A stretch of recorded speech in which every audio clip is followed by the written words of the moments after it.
Klik tombol berikut untuk mendapatkan update ilmu yang insya Allah bermanfaat.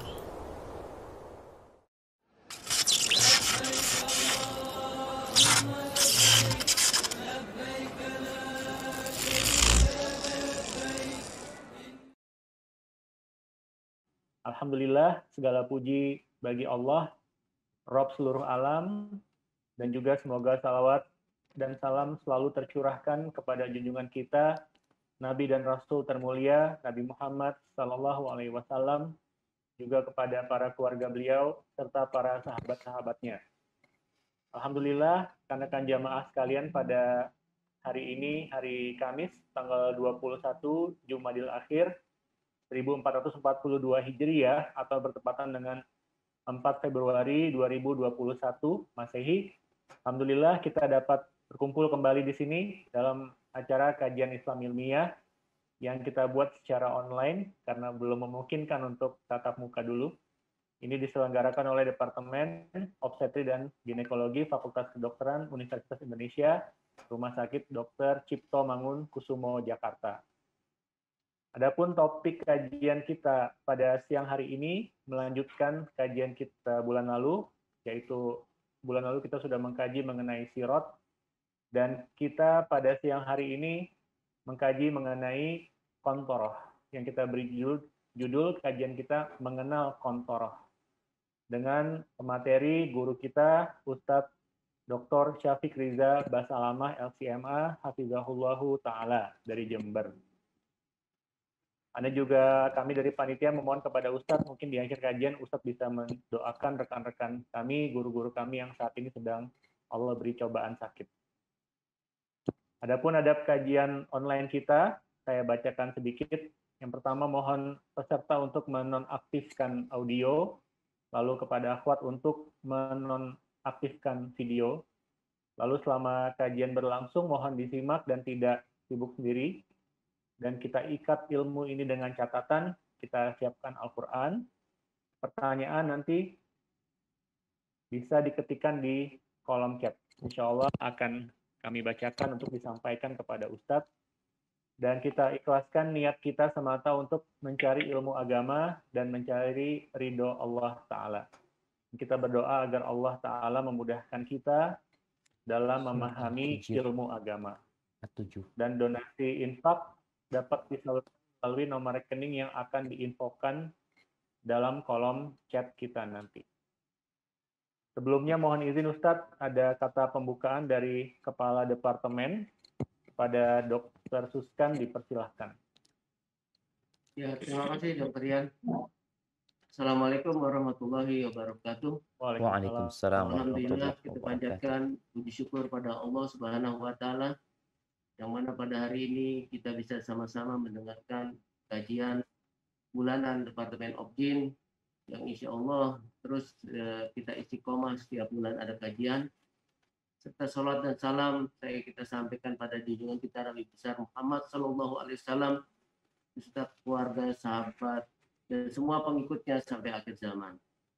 Alhamdulillah, kita pujikan syukur kepada Allah, Ustadz Syafiq bisa memberi acara ini tiap bulan, dan istiqomah terus acara ini, dan kita berharap terus sampai bulan Ramadan mungkin kita akan tingkatkan, bukan sebulan sekali tapi seminggu sekali kita kajian di bulan Ramadan. Dan mudah-mudahan kita bisa mencapai bulan Ramadan. Amin. Karena penyakit COVID ini kita ngerti juga. Nanti kami dari Departemen Obgyn berharap sama Pak Ustadz Syafiq ada sedikit ya doa pertama untuk guru kami Profesor Dr. Yunisa yang sakit di Kencana, kemudian teman sejawat kami Dr. Ali Sungkar yang sakit akan di kemo, kemudian guru kami juga Dr. Omo Abdul Majid yang dirawat di Kiara, serta satu lagi orang tua dari staf kami Dr. Priangga, Dr. Rusti yang juga dirawat di RSCM. Mudah-mudahan diberi kesembuhan, dan sebagai penyakit itu suatu ya mungkin Allah bisa menyembuhkannya. Terima kasih. Mudah-mudahan acara ini bisa diikuti semua, dan saya berharap pada semua dokter Obgyn, bidan, suster, baik dari Poli Obgyn maupun dari semua yang ada di Kencana yang mengikuti acara ini, dan semua jaringan yang kita punya, dapat menikmatinya dan bisa mengamalkan acara ini. Terima kasih. Saya ucapkan lebih kurang mohon maaf. Assalamualaikum warahmatullahi wabarakatuh. Waalaikumsalam warahmatullahi wabarakatuh. Jazakallah khairan Dr. Suskan. Semoga Allah membalas kebaikan dokter atas supportnya dalam kajian online ini. Baik Ustadz, selanjutnya juga kepada para jamaah, mari kita simak kajian kita dengan tema mengenal kontoroh kepada Ustadz Syafiq. Anda persilahkan. Fadol Mashkuro. Jazakumullah khairan buat semuanya. Assalamualaikum warahmatullahi wabarakatuh. Alhamdulillah, segala puji bagi Allah. Alladzi bi ni'matihi tatimmus shalihat. Yang karena nikmatnya kebaikan-kebaikan menjadi sempurna. Kalau tadi Dr. Suskan menyebutkan ada senior-senior, ada guru-guru yang sakit. Dan sebagian Allah selamatkan dari penyakit. Sehat. Dalam kondisi afiat. Ingat, itu nikmat dari Allah Azza wa Jalla.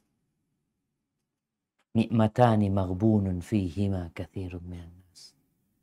Ada dua nikmat yang banyak manusia lalai untuk mensyukurinya. Yaitu as-sihhatu wal faragh. Pertama sehat, yang kedua waktu luang. Di mana kita bisa mendengarkan kajian. Menikmatin ayat-ayat Allah dibacakan. Hadis-hadis Rasul sallallahu alaihi wasallam disampaikan. Maka semoga Allah Azza wa Jalla membantu kita untuk mensyukuri nikmat yang Allah berikan.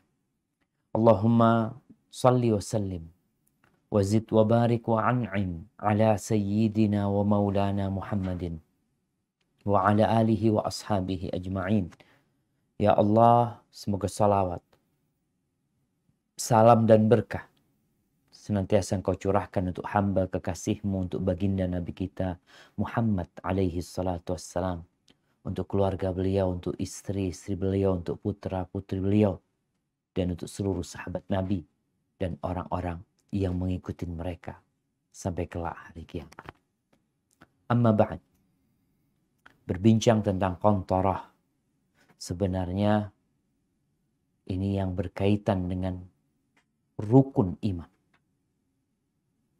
Di mana Rasul sallallahu alaihi wasallam tatkala menyebutkan al-iman an tu'mina billahi wa malaikatihi wa kutubihi wa rusulihi wal yaumil akhir, dan beriman dengan hari akhir.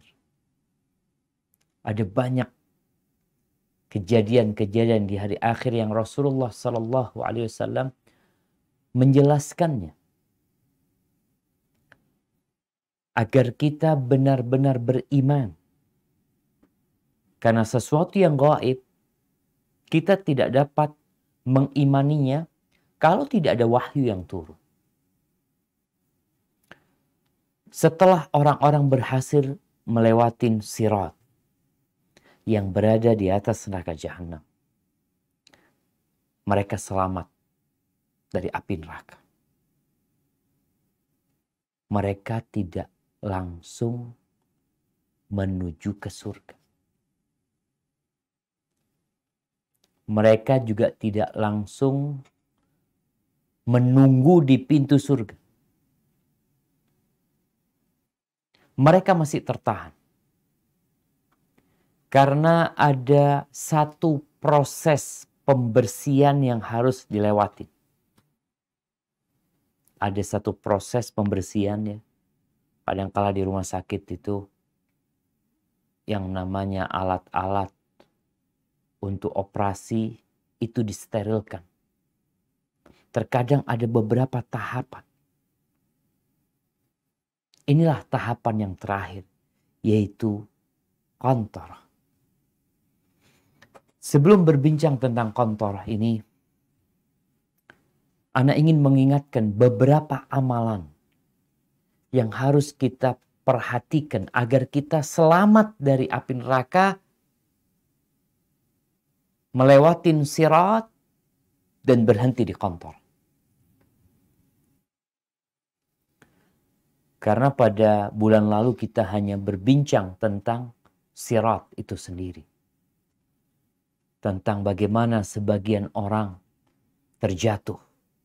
Ada sebagian orang pula yang selamat tapi terluka. Tapi ada yang selamat tanpa ada luka di diri mereka. Tentunya kita ingin selamat tanpa ada luka di diri kita. Walaupun kita punya banyak dosa. Tapi Allah Maha Pengampun dan Pengasih.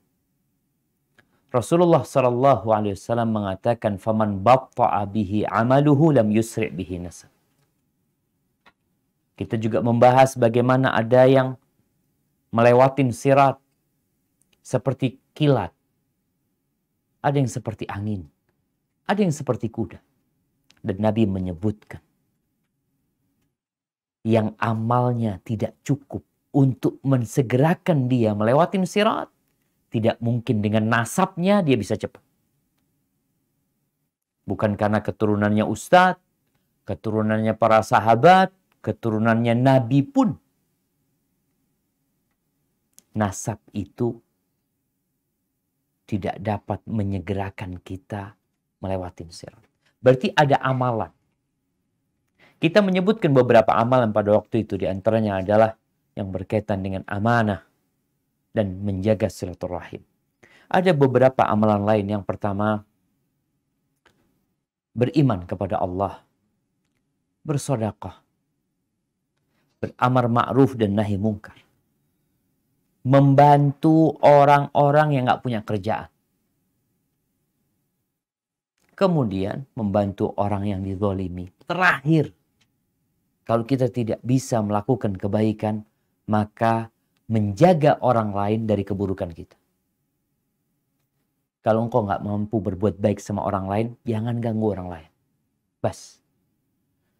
Dalam hadis Abu Dzar radhiyallahu anhu, Abu Dzar ini bertanya kepada Nabi SAW tentang amalan yang menyelamatkan hamba dari api neraka. Maka Nabi menyebutkan al-imanu billah. Yang pertama beriman. Qultu ya Nabi Allah, ma'al imani amal. Apakah bersama iman ada amal? Qala an tardakha mimma khawwalakallah wa tardakha mimma razaqakallah. Enggaklah engkau berbagi dengan apa yang Allah berikan kepadamu.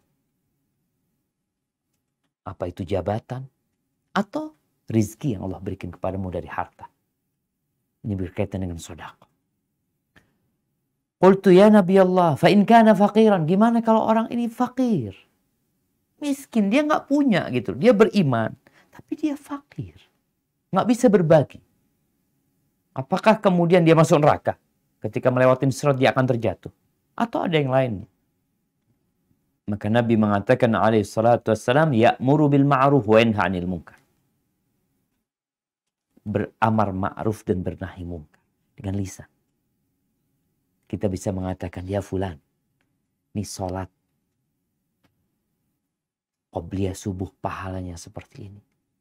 Melihat kawannya adzan dikumandangkan, orang-orang ke masjid, dia nggak ke masjid, dia panggil, ya fulan, udah adzan. In kana la yastati', gimana kalau dia nggak bisa beramar ma'ruf dan nahi munkar. Ada orang yang benar ngomong takut salah ya. Terus mungkin ilmu juga dia nggak ada. Gimana dia mau amar ma'ruf nahi munkar? Jangan-jangan nahi mungkarnya jadi mungkar nanti buat dia. Abu Dzar bertanya, gimana kalau dia nggak mampu? Falyu'inil akhraq. Hendaklah dia membantu orang yang tidak punya keterampilan, dia orang yang mungkin habis di PHK atau apa, diajarin kerja. Bukan kasih duit. Mungkin dibantu. Disampaikan, kau mau kerja, aku kenal sama fulan. Mungkin kau bisa berangkat ke tempatnya fulan. Ya Rasulullah, in kana la yuhsin ayyasna. Gimana kalau orang ini nggak punya keterampilan, nggak bisa bikin apa-apa. Nggak bisa bantu orang lain untuk memberikan keterampilan kepada mereka. Ilmu nggak punya tuh dia. Falyu'in madhluman. Hendaklah dia menolong orang yang dizalimi. Qultu ya Nabi Allah, ara'aita in kana dha'ifan. Ini Abu Dzar tanya lagi, apa kalau dia itu lemah? Nggak mungkin dia menolong orang yang dizalimi. Dia bakal dizalimin juga nantinya. Qala ma turidu an tatruka li sahibika min khair. Abu Dhar, kayaknya kok nggak ingin memberikan kebaikan kepada orang itu. Artinya nggak bisa apa-apa dari orang ini. Liyumsik adahu anin nas. Hendaklah dia menahan diri tidak ganggu orang lain. Antum nggak bisa berbuat baik, ya udah, jangan komentar yang buruk. Jangan nyakitin orang dengan lisan, apalagi dengan tangan. Selamatkan hatimu dari suudzon sama orang lain. Qultu ya Rasulullah, ara'aita in fa'ala hadha yudkhiluhul jannah. Kalau dia melakukan ini, dia akan diselamatkan dari neraka, dimasukkan ke surga. Kata Rasul SAW, ma min abdin mu'minin yusibu khaslatan min hadhil khisal. Tidaklah seorang yang beriman melakukan satu amalan dari amalan yang aku sampaikan, illa akhadtu biyadihi hatta udkhilahul jannah. Melainkan aku akan pegang tangannya sampai dia masuk surga. Hatta tudkhilahul jannah, sampai amalannya itu memasukkan ke surga. Hadis rawahul Baihaqi dan disahihkan oleh Syekh. Nabi yang akan mengambil tangan kita, sallallahu alaihi wasallam. Kemudian amalan yang kedua, membantu urusan orang. Bantuin orang. Kalau engkau ingin selamat dari api neraka, ketika melewati sirat, tidak terluka, tidak terbakar, tidak kakimu, tidak tanganmu, tidak rambutmu, maka orang-orang yang susah tolong dibantu. Kata Nabi alaihi salatu wassalam, "Waman masya ma'a akhihil muslim fi hajati." Barang siapa yang berjalan membantu urusan saudaranya muslim. Ada orang datang ke rumah sakit, kadang nggak kenal siapa-siapa. Mengurus BPJS dia juga nggak tahu. Ini kesempatan buat kita agar kita selamat dari api neraka. Ada orang bingung. Baru pertama datang ke rumah sakit. Ambillah kesempatan ini. Ambil tangannya. Ayo. Mengurusin apa Bapak? Bapak sakit apa? Bapak mau kemana? Barang siapa yang ngurusin urusan saudaranya, berjalan bersama dia, maka Allah akan tetapkan kakinya pada hari banyak kaki yang tergelincir di hari kiamat. Yang ketiga, amalkan semua amalan yang mendatangkan syafaat Rasul SAW. Maka kita harus belajar nanti apa aja amalan yang agar kita dapat syafaat Nabi SAW. Kenapa? Karena kita tahu Rasulullah SAW itu menunggu di depannya sirat. Dan doa beliau itu, Rabbi salim salim. Ya Allah selamatkan, selamatkan. Beliau minta keselamatan buat umatnya. Anas bin Malik radhiyallahu anhu, dia pernah meminta kepada Nabi syafaat. Dia mengatakan, Sa'altun Nabiya sallallahu alaihi wasallam ayyashfa'a li yaumal qiyamah. Aku pernah minta sama Nabi SAW agar beliau memberikan syafaat kepada aku pada hari kiamat. Faqala ana fa'il. Ya, aku akan lakukan itu, kata Nabi SAW. Qala qultu ya Rasulullah fa'aina atlubuka. Di mana nanti aku mencarimu? Bayangkan, ini keimanan yang mendalam. Yakin kiamat akan terjadi. Yakin dengan ucapan Nabi SAW. Tapi Anas tanya, di mana aku mencarimu nanti pada hari kiamat? Bayangan Anas, ada miliaran manusia. Di mana aku mencarimu? Utrubni awal ma tatrubuni ala sirat. Pertama engkau cari aku di sirat. Kalau aku nggak jumpa engkau di sirat, di mizan. Nggak jumpa engkau di mizan, di telaga.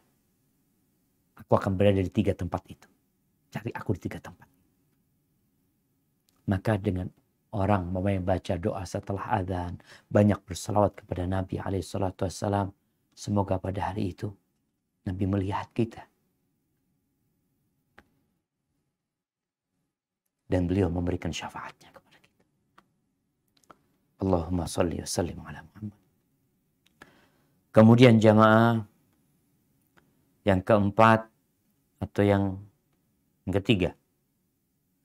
Yang selanjutnya Mungkin ini para dokter bisa memotivasi orang-orang yang melahirkan kemudian anaknya meninggal dunia. Berikan kesabaran kepada mereka. Kuatkan kesabaran mereka. Dalam hadis yang riwayatkan Imam Nasai dari Abu Hurairah radhiyallahu anhu bahwa datang seorang wanita menjumpai Rasul sallallahu alaihi wasallam. Anaknya ini sakit. Lalu dia mengatakan, "Ya Rasulullah." Dia bawa anaknya yang sakit, jumpai Nabi SAW. Sambil dia berkata, "Ya Rasulullah, akhafu alaih. Aku takut dia mati ya Rasulullah." Waqad qaddamtu thalatha. Sudah 3 kakaknya dia yang mati. Sudah 3 anak yang mati ya Rasulullah. Maka dia kepingin anak ini tidak mati. Faqala Rasulullah sallallahu alaihi wasallam, "Laqad ihtadharti bihidharin syadidin minan nar." Engkau telah membentengi dirimu dengan benteng yang kuat dari api neraka. Apa yang tatkala dia melewati sirat, neraka tidak akan menyentuh dia. Itu orang yang sabar tinggal anaknya mati. Dan itu yang kita perlukan. Hadis rawahun Nasai. Yang selanjutnya menjaga 2 rakaat salat duha. Kita itu tiap hari diminta untuk sedekah.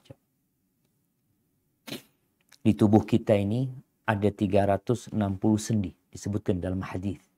Yang kita perlu menyelamatkan sendi-sendi ini. Ada biaya perawatan sendi itu dan ada juga penjagaan sendi-sendi itu supaya tidak kena api. Bagaimana para dokter takutnya dengan COVID-19 sehingga mereka harus pakai APD yang menutup seluruh tubuhnya. Bahkan kulitnya pun tidak terlihat. Kita lakukan itu karena takut sama COVID. Terus takut sama api neraka, apa yang kita lakukan? Agar jari kita tidak terbakar dengan neraka tatkala kita melewati sirat. Maka bagaimana kita mensodakoi semua sendi-sendi kita. 2 rakaat duha. Yang Rasul SAW mengatakan, "Innahu khalaqa kulla insanin min bani Adam ala 60 wa 300 mifsal." Ada 360 sendi yang Allah menciptakan manusia di sana. Faman kabbarallah, barang siapa yang bertakbir, yang memuji Allah, bertahlil, bertasbih, beristighfar, menyingkirkan batu di jalanan, atau apa saja yang mengganggu di jalan, beramar ma'ruf, bernahi mungkar, sebanyak 360 kali, sebanyak 360 kali. Artinya yang dia lakukan dari amalan tadi itu 360 kali. Dalam riwayat, fa'innahu yamshi. Dalam riwayat Imam Muslim, fa'innahu yumsi. Maka dia pada hari itu akan berjalan atau sampai sore dia waqad zahzaha nafsahu anin nar. Dia telah membentengi dirinya dari api neraka. Kira-kira seperti APD itu yang menyelamatkan kita dari virus nanti. Dari COVID-19 ini. Hadits rawahu Muslim. Kemudian yang selanjutnya, membela saudara kita yang diribain orang lain. Membela saudara kita yang dicela, yang dimaki sama orang lain. Kita pasang badan buat dia. Abu Darda radhiyallahu anhu meriwayatkan dari Nabi alaihi salatu wassalam, "Man radda an irdi akhi kana lahu hijaban minan nar." Barang siapa yang menolak celaan cacian orang kepada saudaranya, dia membela kehormatan saudaranya, maka amalan itu akan menjadi hijab dari api neraka. Dalam riwayat Ahmad dikatakan, "Man radda an irdi akhihi raddallah an wajhihi nar yaumal qiyamah." Barang siapa yang membela kehormatan saudaranya, Allah akan menyelamatkan wajahnya dari api. Kemudian sedekah, perbanyak sedekah, tadi sudah disebutkan ya. Kalau nggak bisa sedekah, ngomong yang baiklah. Nabi mengatakan ittaqin nar walau bisyiqqi tamrah. Selamatkan diri kalian dari api neraka walaupun dengan setengah butir kurma. In lam tajid, kalau engkau nggak punya, fa bi kalimatin thayyibah, maka dengan kalimat yang baik. Ahibati fillah, masih banyak amalan-amalan yang lainnya. Di antaranya, ini mungkin yang terakhir ana tutup tentang amalan yang menyelamatkan orang dari neraka ketika melewatin sirat, menyempurnakan wudhu kita. Menyempurnakan wudhu. Banyak di antara kita asal-asalan wudhu.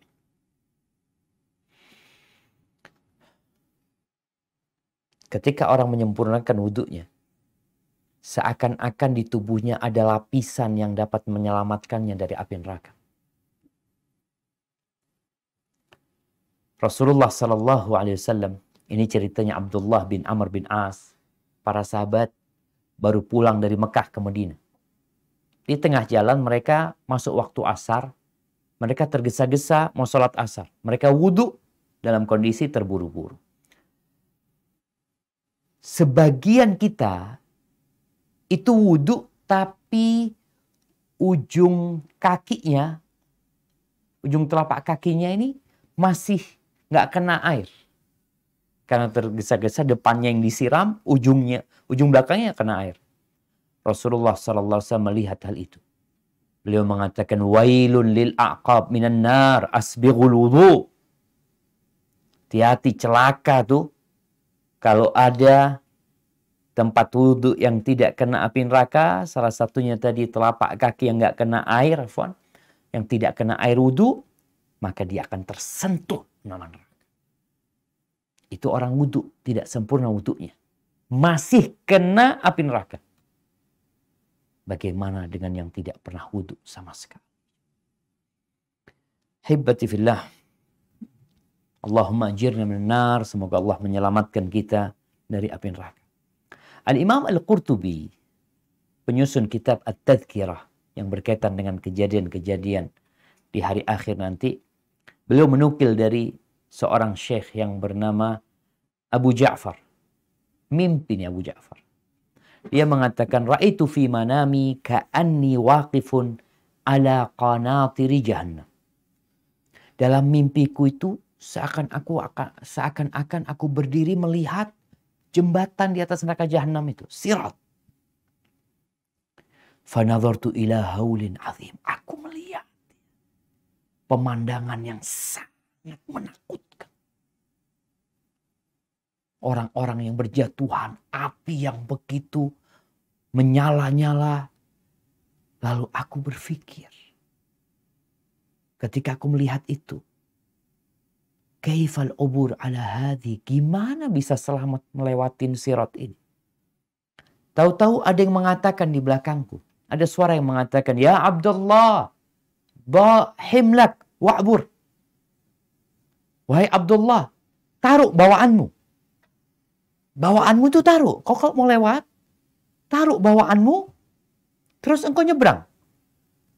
Lalu aku tanya, wama himli, apa bawaanku ini yang aku harus taruh? Kan orang kalau mau nyebrang di tempat yang sulit, kalau dia bawa sesuatu, berbahaya buat dia. Dia bisa terjatuh. Jembatan layang di sungai umpamanya, jembatan gantung yang cuma hanya 2 bambu ya. Itu orang kalau bawa barang berat, berbahaya buat dia. Maka dikatakan, letakkan barang bawaanmu itu, lalu engkau lewat. Dan semua kita bawa bawaan ini. Aku bertanya, wa mahimli, apa bawaanku ini apa? Qala da'i dunya wa'bur. Tinggalkan dunia. Engkau nyebrang. Jangan sampai hati kita ini bergantung sama dunia. Tinggalkan dunia. Engkau nyebrang. Sebelum dunia itu meninggalkan kita, maka kita dulu yang meninggalkan dunia. Bukan berarti kita hidup miskin. Tapi kita berusaha untuk mengambil dari dunia ini untuk bekal akhirat kita melewatin sirat yang berada di atas neraka jahanam. Haibati fillah. Berbincang tentang qantarah. Jadi orang setelah melewatin sirat, mereka tertahan. Hadis ini diriwayatkan Imam Bukhari. Dari Abu Sa'id Al-Khudri radhiyallahu anhu, qala Rasulullah sallallahu alaihi wasallam, yakhlusul mu'minuna minan nar. Orang-orang beriman itu selamat dari api neraka. Mereka selamat dari api neraka. Fayuhbasuna ala qantaratin bainal jannati wan nar. Kemudian mereka ditahan di atas qantarah. Qantarah ini ya semacam jembatan. Di atas qantarah yang lokasinya di antara surga sama neraka. Jadi kalau sirat itu berada di atas neraka. Kalau qantarah enggak. Entah berada di atas apa yang menakutkan juga. Fayuqassu li ba'dihi min ba'd. Madzalim kanat bainahum fid dunya. Apa yang terjadi di qantarah ini sebenarnya? Ternyata ada qisas. Ada pembalasan. Diambil dari orang yang pernah menzalimin orang lain. Di qisas di sana. Ada qisas lagi. Yang terjadi di dunia. Hatta idza hudzibu. Sehingga tatkala mereka dibersihkan. Wanuku, disucikan, bersih, suci udah. Udzina lahum fi dukhulil jannah. Baru orang-orang ini diperkenankan untuk masuk surga.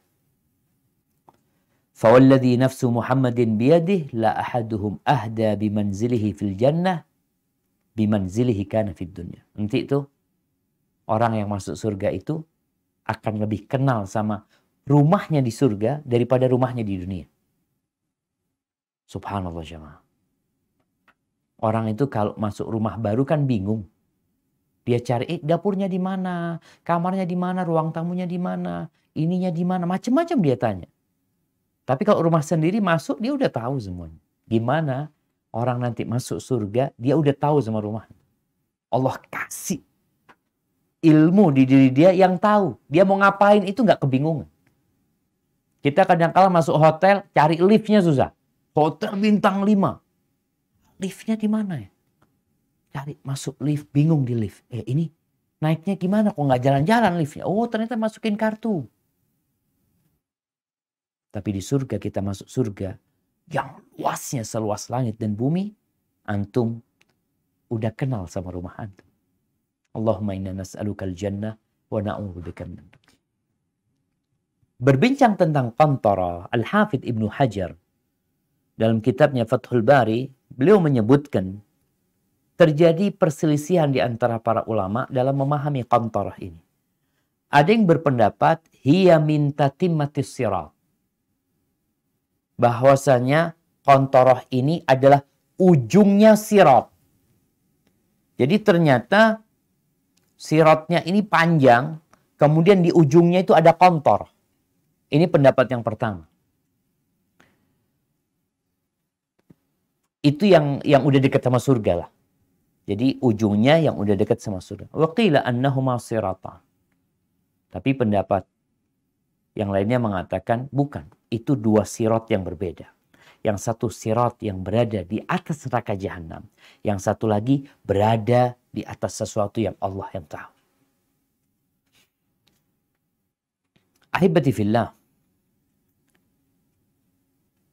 Al-Imam Al-Qurtubi dalam kitabnya At-Tadhkirah, beliau mengatakan, "I'lam rahimakallah." Ketahuilah, semoga Allah merahmatimu. Anna fil akhirati siratain. Di akhirat itu ada dua sirat.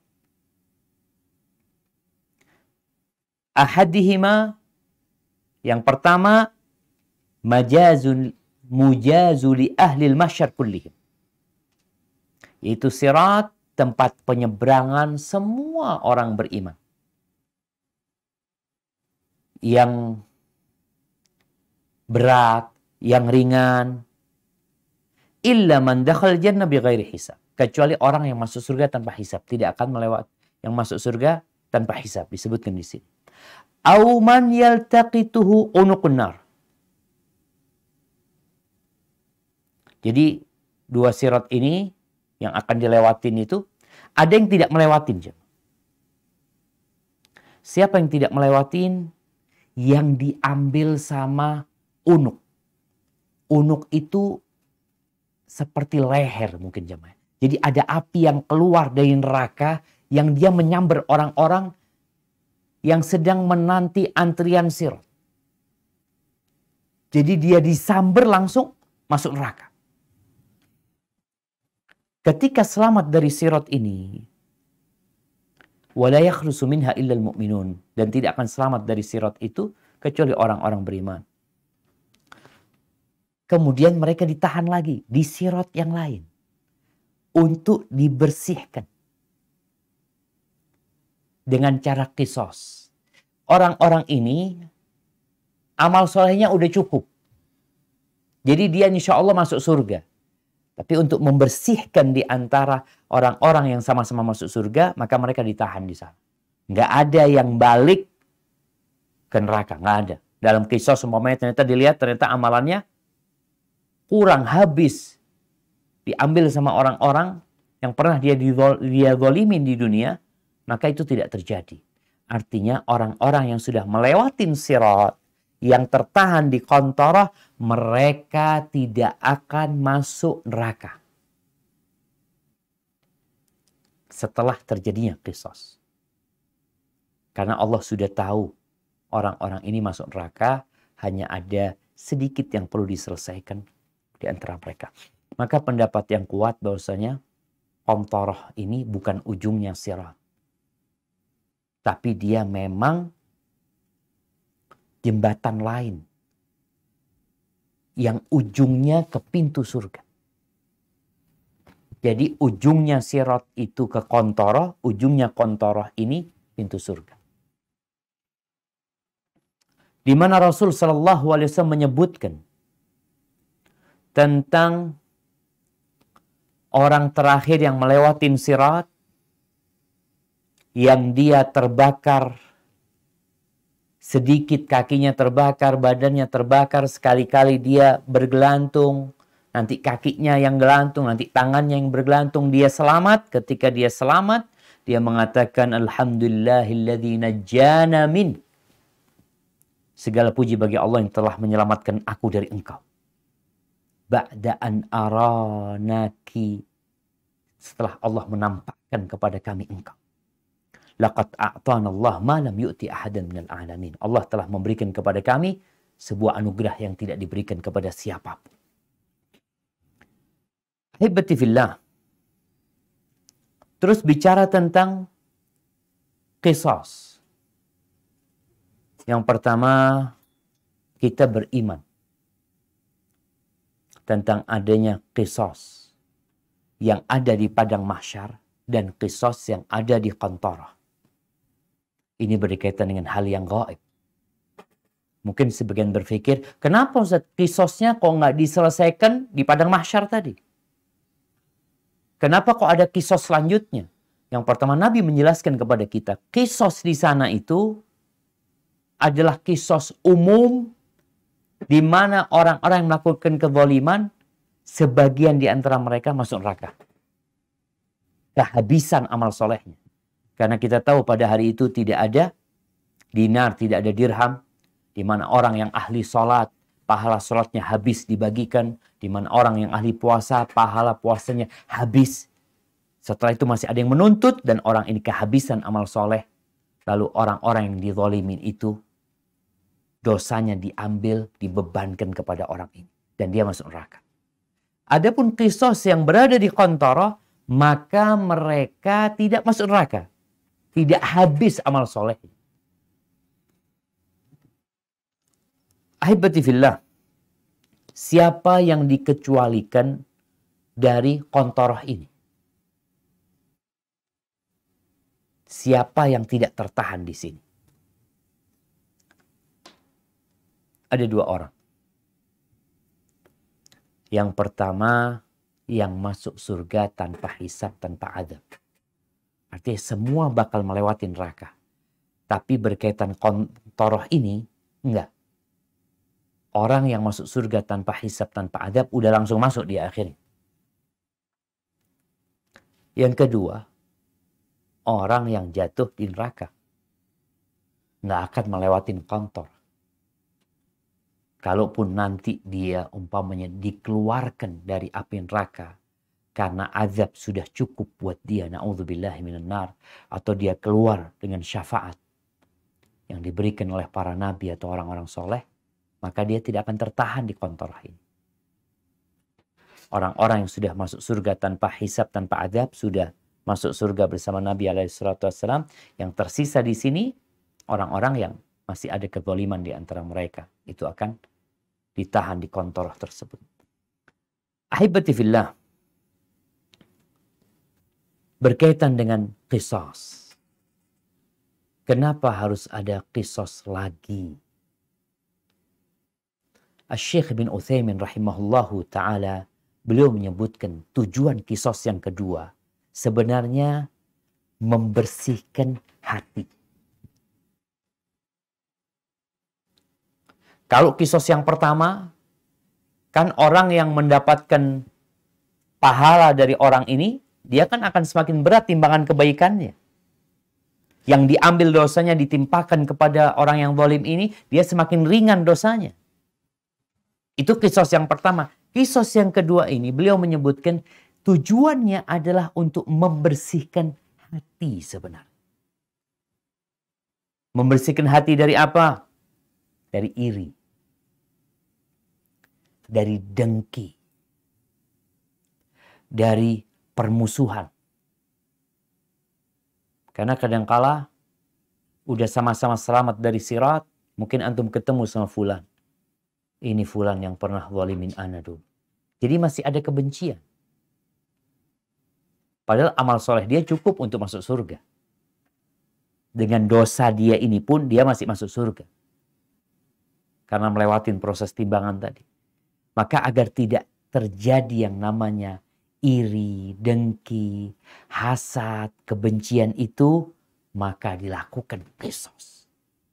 Supaya nggak ada perasaan macam-macam lagi, sudah. Kenapa? Ketika perasaan benci itu ada di hati, ketika iri dan dengki masih bersemayam di kalbu manusia, maka dia akan hidup susah walaupun orang terkaya di dunia.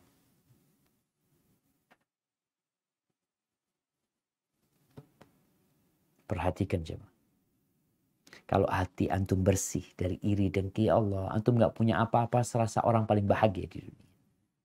Sedangkan di surga nggak boleh tuh ada iri dan dengki. Dan iri dengki ini jamaah, para ulama menggambarkan seperti pohon yang ada di hati manusia. Di hati kita nih ada sifat iri itu. Nggak bisa dicabut. Terus gimana? Yang bisa dipotong. Pohonnya itu bisa dipotong. Nanti dia tumbuh lagi ya. Potong lagi. Nanti hilang, tahu-tahu tumbuh lagi benihnya. Dipotong lagi. Dan biasanya sifat iri ini banyak di yang profesinya sama. Ya, sesama dokter, mungkin sesama guru, sesama perawat, sesama taksi, sesama ustadz, yang profesinya sama, biasanya akan ada sifat ini. Ada yang merawatnya sehingga jadi pohon yang besar buat sesak dadanya. Tapi ada yang memotongnya, jadi dia tetap bisa bernafas segar. Kadang-kadang datang tuh sifat iri, dia berlindung kepada Allah Azza wa Jalla, dia beristighfar, dia doakan saudaranya. Ini berkaitan dengan iri. Di kontoroh itu ini dibersihkan jamaah. Dicabut itu yang namanya pohon kedengkian. Sama akar-akarnya. Allah Azza wa Jal berfirman di surat Al-Hijr ayat 47.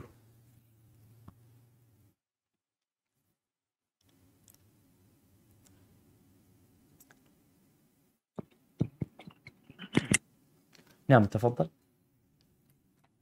A'udzu billahi minasyaitonir rajim. Wa naza'na ma fi sudurihim min ghillin ikhwanan ala sururim mutaqabilin.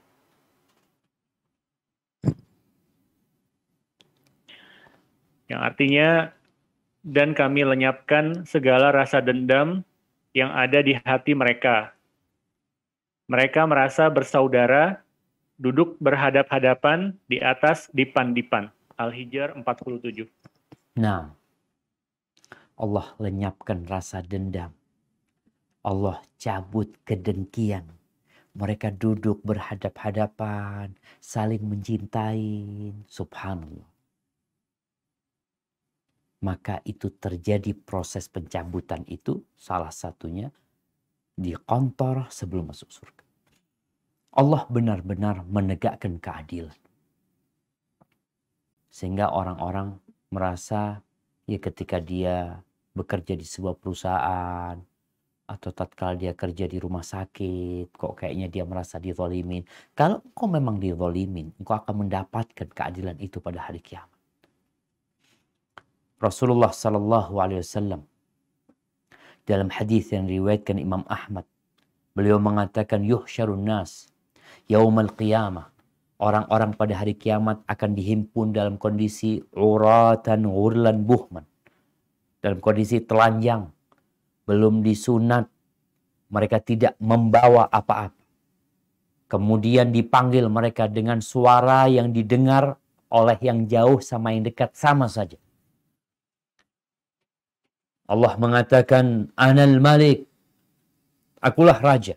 Anad Dayyan, akulah yang akan memberikan balasan. Wala yanbaghi li ahadin min ahli nar an yadkhulan nar walahu inda ahadin min ahli jannati haq. Tidak pantas seorang dari penghuni neraka masuk ke neraka padahal dia pernah dizalimin sama penghuni surga. Jadi nggak ada, ini orang sudah pantas masuk neraka. Tapi ternyata ada penghuni surga yang pernah menyakitin dia. Pernah mendolimin dia. Hatta aqussahu min. Melainkan Allah akan mengkisos penghuni surga ini dulu. Betul, mamanya si A ini divonis masuk neraka. Si B masuk surga. Tapi si B ini pernah ngambil hartanya fulan.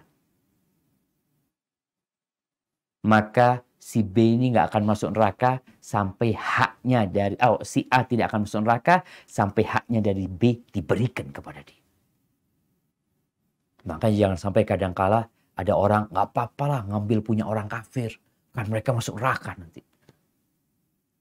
Nanti pada hari kiamat engkau tetap akan disidang dengan apa yang kau kerjakan. Dan orang itu akan mendapatkan haknya. Wala yanbaghi li ahadin min ahli jannah an yadkhulal jannah. Enggak boleh penghuni surga itu masuk surga, sedangkan ada penghuni neraka yang pernah mendolimin dia. Kecuali Allah kisos dulu. Allah berikan hak orang ini dari penghuni neraka. Hatta latmah, sampai berupa tamparan. Itu akan Allah kisos. Lalu para sahabat bertanya, kaifa wa innama na'ti Allah Azza wa Jalla uratan ghurlan buhma. Gimana kita nanti mau kisos-kisosan itu, mau bayar denda atau apa, sedangkan kita dalam kondisi telanjang, nggak bawa apa-apa. Bil hasanati was sayyi'ah. Maka kisos itu dengan kebaikan dan keburukan sejatinya nanti. Hibati fillah, binatang pun akan merasakan keadilan Allah Azza wa Jalla.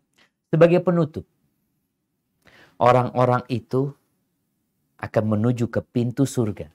Setelah dibersihkan, disucikan, mereka menuju ke pintu surga yang kata Rasul sallallahu alaihi wasallam, walladzi nafsu Muhammadin biyadi, demi yang jiwa Muhammad berada di tangannya, inna ma bainal misra'aini min masari'il jannah, di antara dua daun pintu surga ini jaraknya lakama baina Makkah wa Hajar.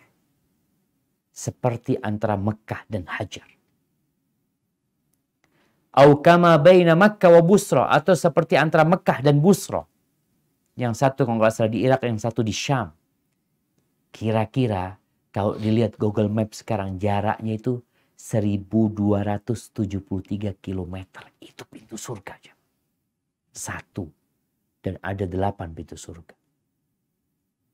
Dan kelak pintu itu akan penuh orang-orang yang masuk surga. Semoga kita termasuk yang berdesak-desakan masuk surga Allah Azza wa Jal. Dan insya Allah pada perjumpaan yang akan datang mungkin kita akan berbincang tentang pintu-pintu surga dan surga itu sendiri. Hadza wallahu a'lam bishawab. Itu yang bisa kita kaji pada kesempatan kali ini berkaitan dengan kontorah. Anda kembalikan ke Dr. Rian. Jazakumullah khair. Jazakumullah khair. Barakallahu fiik Ustaz Syafiq atas penjelasannya mengenai kontorah. Tadi Ustaz menyampaikan beberapa amalan untuk memudahkan kita melewati sirat. Ada sangat banyak tadi Ustaz sudah jabarkan. Kemudian mengenai definisi kontorah sendiri dan kisos yang dikerjakan di kontorah sebelum kita memasuki surga. Ini pertanyaan sudah banyak sekali Ustaz. Anda pilihkan utamanya yang berkaitan dengan topik ya Ustaz ya. Berkaitan dengan topik. Anda bacakan yang pertama Ustaz. Bismillah. Ustaz dan para dokter yang dirahmati Allah, mohon bertanya, apabila seseorang meninggal terputus semua amalan, kecuali 3 sesuai dengan hadis Nabi, lalu bagaimana kalau nantinya kita meninggal sudah lama dan terlupakan oleh generasi kesekian? Apakah amalan doa dari keturunan kita itu akan terputus Ustadz setelah sekian lama generasi? Jazakumullahu khairan. Masya Allah, barakallahu fiik. Naam jemaah. Ketika Rasul SAW menyebutkan 3 amalan ya. Sedekah jariyah, ilmu yang bermanfaat, yang ketiga anak soleh yang mendoakan. Gimana kalau anaknya jangan keturunan? Subhanallah. Jangan bicara keturunan-keturunannya. Anaknya sendiri aja. Kadang kala udah berhenti doakan orang tuanya. Ya, Anda merasakan ya. Semoga Allah mengampuni dosa-dosa kita yang kurang berbakti sama orang tua. Kadangkala kita itu ketika merantau ya, ketika sudah berada di kota lain, orang tua kita di mana, kita itu kadangkala jarang telepon orang tua. Jarang komunikasi dengan orang tua. Apalagi waktu jadi mahasiswa. Kadangkala komunikasi kalau butuh fulus sama orang tua. Untuk bayar semester atau apa. Tapi selain itu kita sibuk. Maka kalau bicara doa, selama anak keturunan itu mendoakan, maka akan sampai. Ingat bapaknya. Umpamanya, anak diingatkan sama orang tua anak, doakan kakeknya umpamanya. Doakan pamannya. Maka kita akan ingat. Tapi kadang-kala enggak. Ya udah mereka sibuk. Terputus ya, namanya mereka berhenti berdoa. Rasul SAW menyebutkan awaladin salihin yad'u lahu. Atau anak soleh yang mendoakan. Oleh karena itu tatkala kita lihat Nabi Zakaria umpamanya punya anak Nabi Yahya, tapi meninggal Nabi Yahya pada masa hidupnya. Artinya terputus keturunan beliau. Ya udah selesai doa dari anak soleh. Tapi kan ada yang lainnya. Makanya kita tuh jangan lupa dengan aset lain yang akan bersambung. Di antaranya mengajarkan kebaikan. Yang kata Rasul SAW, man sanna sunnatan hasanah, falahu ajruha, wa ajru man amila biha min ba'dihi ila yaumil qiyamah. Ghaira annahu la yanqus min ujurihim syai'an. Barang siapa yang memberikan contoh kebaikan, kemudian diikutin sama orang lain, maka orang yang memberikan contoh ini akan dapat pahalanya. Dan pahala orang yang mengamalkannya sampai hari kiamat. Tanpa mengurangi